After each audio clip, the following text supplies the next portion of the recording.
that if you take away every right that you take away from someone, every right that you take away from someone, you're going to be in trouble. Allah subhanahu wa ta'ala is saying, don't come to my presence with these two things. Every sin that you make, I will forgive you. But these two sins don't come into my presence. One is a shirk, and the other one is taking away the rights of others. Don't come to my presence with the rights of others. The shirk, Allah subhanahu wa ta'ala, we cannot put a limit to Him. We cannot put a limit to His mercy, can we? It is up to Him. He wants to punish or He wants to forgive. The shirk is between Him and you and Him. But Allah subhanahu wa ta'ala is saying, through the mouth of the Prophet ﷺ in a hadith sharif, because every hadith, every saying of the Prophet ﷺ, it is from Allah. Because the ayat is saying he's not speaking from his nafs. Don't give me that foolishness. Oh, is this sahih? Is this hasan? Is this gharib? Is this? Is this that? You don't even know what category you are, and you want to judge something else? Your words every day is sahih? Huh? Your words every day is hasan? What are you judging? 1400 years, you think there's no system that is put in place by the alims, the ulamas, and the salihin, and the awliya Allah to understand what is hasan and gharib and sahih, and not coming with this nonsense and judging everything.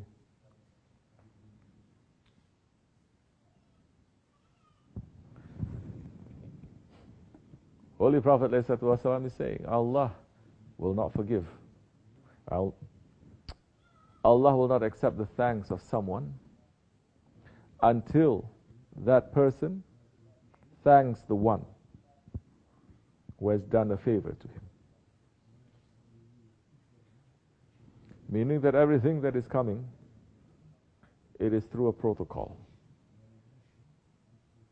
Something that is being done to you, that is good. You cannot say a hand from heaven, from paradise is reaching. It is reaching through someone. That one is being used as a tool by Allah subhanahu wa ta'ala. Although that one is a tool, then Allah is saying, understand the delicacy of the situation. If you don't thank that person who helped you, Allah will not accept your thanks. So understand now, from that hadith, it is enough to understand. If you do wrong to someone, if that person does not forgive you, Allah will not forgive. Unless the person forgives you. And you know what? In the day of judgment, that is what's going to happen.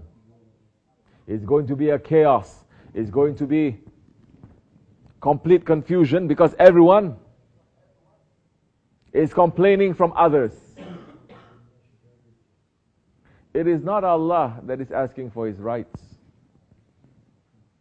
It is each other fighting for their rights because they know, if I don't get my rights, I'm going to be in big trouble. You're worshipping, you're making so much zikr, you're reading so much, you're making so much ibadat, but you take away someone's rights. How? So many ways. You're slandering and backbiting, you're taking away his rights. You're taking his honor, you're taking away his rights. You're taking his property, you're taking away his rights. You're becoming a zalim, a tyrant to that one, you take away his rights. You break his heart, finish, forget about it. In our way, it is better to break the Kaaba than to break a believer's heart. Of course. Is the Kaaba the throne of Allah? Is it? It is the house of Allah. But has the Kaaba been destroyed before? Yes. Anything happened to Allah? No. But the heart of the believer is the throne of Allah. It is better to break the Kaaba than to break the believer's heart. This is not for murids. Don't go around telling me now this one broke my heart, that one broke my heart. Because everyone's heart is in the property of our Sahib. Finish. It is for generally for others.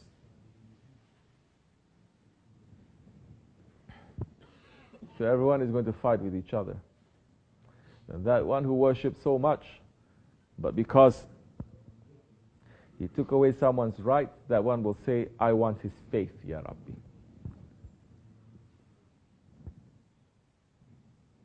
That is the day of judgment. Justice has to be given. You take away that one's rights, he will ask for it on judgment day. And you know what? Certain things, there is interest. Interest is forbidden. But there are certain things when you owe someone and you don't pay, that debt that you have, it may get heavier and heavier. Maybe there's no interest, but that debt now becomes more and more valuable, isn't it? So now, that is what's going to happen on the Day of Judgment.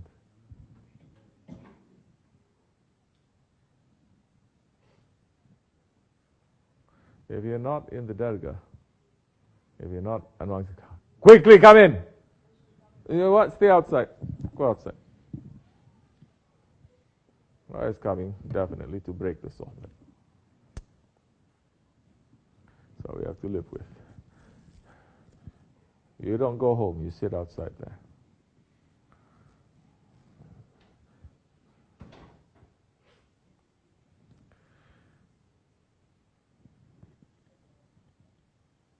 If you're not paying your debts in this world, your debts will become heavier in the judgment day. So you take away someone's rights. That one will have the right now in the day of judgment to ask for whatever that you have that is most valuable to you, to pay, to compensate. And Allah will not forgive until He forgives you. This is how important this is. Let's not touch the rights of our Sheykh, the rights of the awliya Allah, the rights of the Prophet, the rights of Allah, just with each other. Yes, if you don't make halal those rights, you'll be in very big trouble. But Muslims have suffered lost their tradition, except for a few groups here and there. The Turks, they're still holding on to this tradition, taking this very seriously. Very seriously. The other groups I'm seeing, they don't take it so seriously, because they're concentrating to become hafiz. They're concentrating on just reciting Quran like that, but the Quran is not reaching to their heart. It doesn't go past their throat. You understand? This is a very important part of our religion.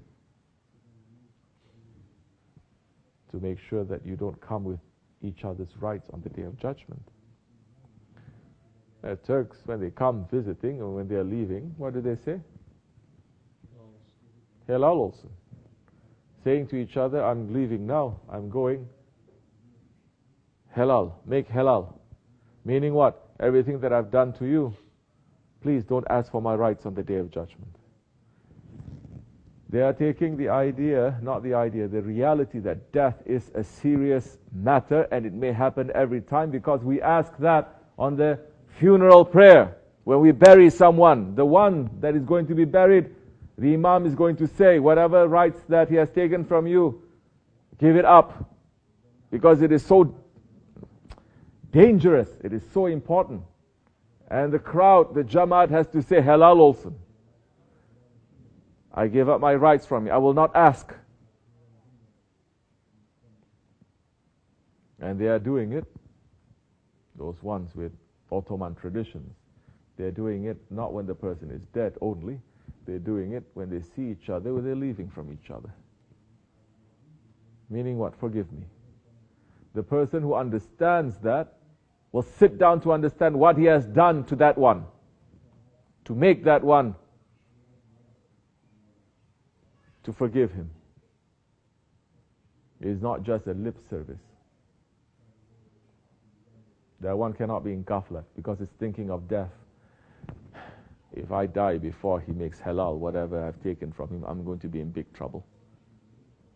Yeah, only knowing how to make praying, ibadat and everything, like I said, You don't understand these rights. All the work that you have done, all the ibadat, it will be cancelled, it will be taken away from you. It's nothing. You understand? So, this is what part of what tariqat is supposed to teach. This is the delicacy of the situation, to be very delicate. But murids now, forget about delicate, their hearts are dead. They only know how to let their tongue to be loose to say anything that they want, and later they say, oh, I'm sorry. They say anything that they want, and they say, oh, I'm just a woman. They say anything they want, oh, you know, I'm crazy. There are things,